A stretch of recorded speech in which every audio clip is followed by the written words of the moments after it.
ஞானானந்தமயம் தேவம் நிர்மலஸ்படிகாகிருதிம் ஆதாரம் சர்வ வித்யானாம் ஹயக்ரீவம் பாஸ்மகே. நமஸ்காரம். புது வசந்தம் டிவி நேயர்களுக்கு அஸ்ட்ரோ கேஎஸ் ஐயங்காரின் பணிவான நமஸ்காரங்கள். வார பலன் 22/4/2024 28/4/2024 வரை உண்டான வாரத்திற்கு மேஷம் முதல் மீனம் வரை என்னென்ன பலன்கள் அப்படின்றத பார்ப்போம். முதல்ல இந்த வாரத்தினுடைய கோல்சாரம் என்ன, இந்த வாரத்தில் வரக்கூடிய விசேஷ நாட்கள் என்ன அப்படின்றத பார்ப்போம். அதற்கு பிறகு இந்த வாரத்தில் எந்தெந்த ராசிக்காரர்களுக்கு சந்திராஷ்டம நாட்கள்ன்றதை பார்ப்போம். இந்த வாரத்தின் கோல்சாரம் அப்படின்னு எடுத்தோமேனா காலபுருஷ தத்துவத்தின் முதல் ராசியான மேஷ ராசியில் குரு பகவானும் சூரிய பகவானும் இருக்கிறார். கன்னியில் கேதுவும், கும்பத்தில் சனி செவ்வாய், மீனத்தில் புதன் சுக்கிரன் மற்றும் ராகு, இந்த 3 கிரகங்கள். சந்திர பகவான் அதிவேகமாக செல்லக்கூடியவர். இந்த வாரத்தில் பார்த்தேனால்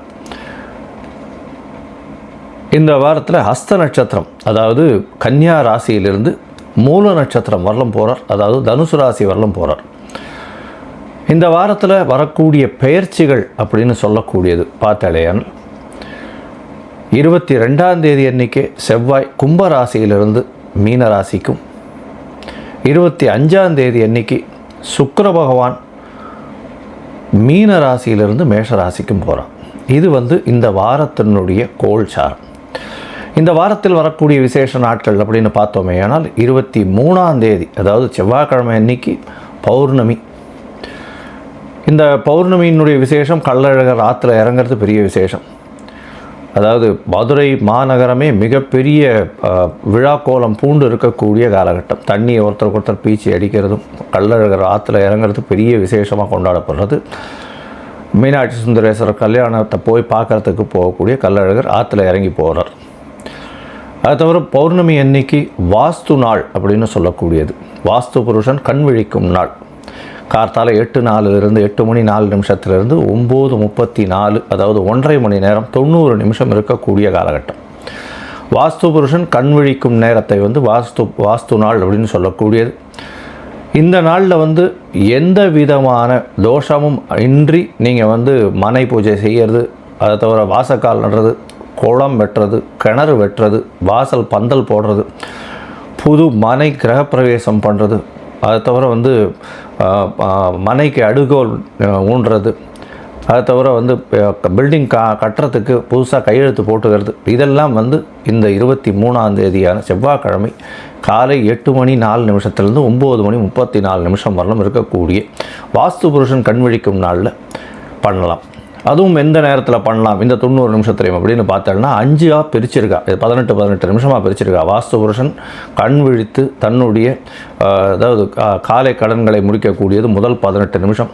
அதுக்கப்புறம் ஸ்நானம் பண்ணுறார், அதுக்கப்புறம் பூஜை பண்ணுறார், சாமிக்கு பூஜை பண்ணுறது, அதற்கு பிறகு போஜனம் செய்தல், அதற்கு பிறகு தாம்பூலம் தரித்தல். இந்த போஜனம் செய்யும் காலகட்டத்திலும் தாம்பூலம் தரிக்கும் காலகட்டத்திலும், அதாவது கடைசி 36 நிமிஷம், அதாவது 8:52 9:34 வரலும் இருக்கக்கூடிய நேரத்தில்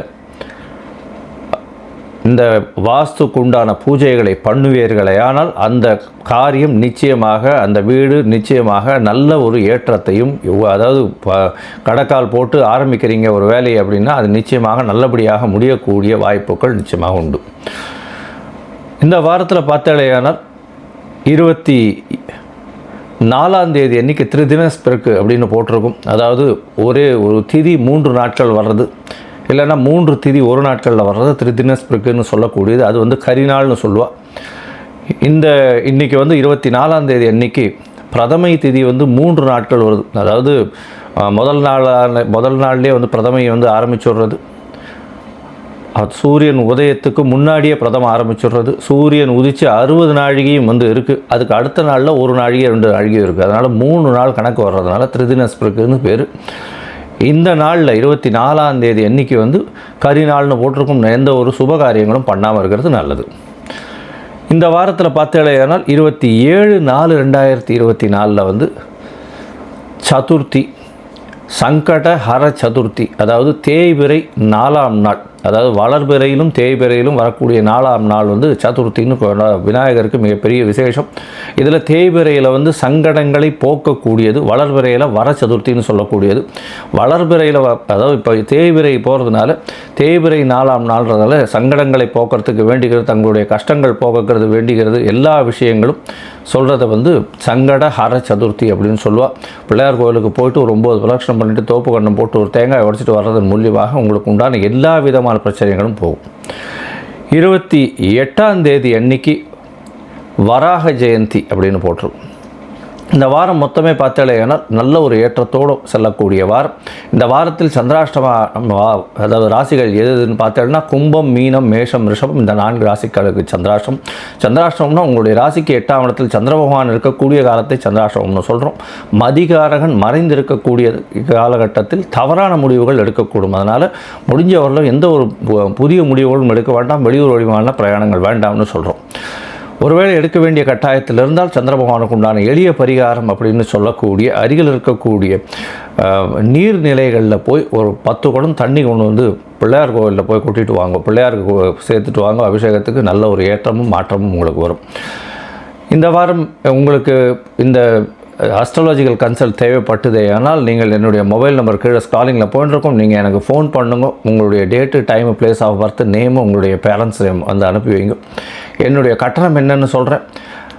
அதற்கு பிறகு உங்களுக்கு அப்பாயின்மெண்ட் தரேன். அதற்கு ஏற்ற மாதிரி நம்ம வந்து உங்களுடைய பிரச்சனைகள் என்னன்றதை பார்த்து, சந்தி இருக்கா, தசா சந்தி, நட்சத்திர சந்தி, லக்ன சந்தி ஏதாவது இருக்கான்றதையும் பார்த்துட்டு உங்களுடைய தசாபுக்தி அந்தரம் சூக்ஷ்மம் எப்படி இருக்குன்றதை பார்த்துட்டு இன்றைய கோல்சார பிரகாரம் என்னென்ன பலன்கள், எதனால் பிரச்சனைகள்ன்றதை பார்த்துட்டு எளிய பரிகாரம் என்ன அப்படின்றதையும் சொல்கிறேன்.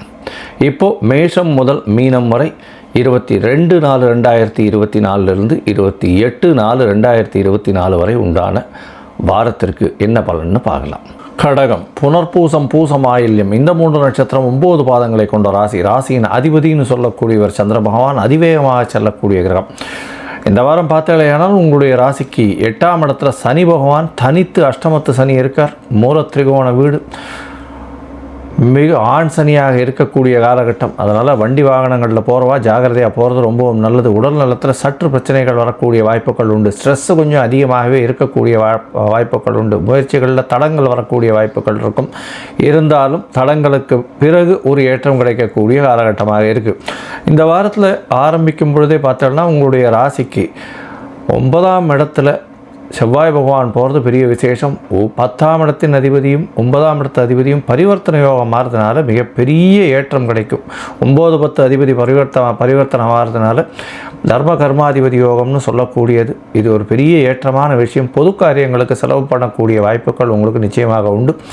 உங்களுடைய ராசிக்கு பார்த்தோம்னா இவ்வளவு நாளாக 10ஆம் இடத்துல குரு பகவான் இருந்ததுனால தொழிலில் பெரிய முடக்கம் இருந்திருக்கும். இப்போ வந்து பரிவர்த்தனை யோகத்தில் செவ்வாய் ஆட்சி பெற்று போகிறதுனால நல்ல ஏற்றம் கிடைக்கக்கூடிய காலகட்டமாக அமைய போகிறது. உங்களுடைய ராசிக்கு 9ஆம் இடம் அதிக வலுப்பெற்று போகிறது. அதாவது செவ்வாய், புதன், சுக்கிரன் மற்றும் ராகு 4 கிரகங்கள் இருக்கக்கூடிய காலகட்டமாக இருக்குது. இதன் மூலியமாக பார்த்தோம்னா 9ஆம் இடம் அதிகமாக வலுப்பெற்று போகிறதும் 9ஆம் இடத்தின் அதிபதியான குரு பகவான் பரிவர்த்தனை யோகத்தில் ஆட்சி பெற்று போகிறதும் பெரிய ஏற்றத்தை கொடுக்கக்கூடிய காலகட்டம்.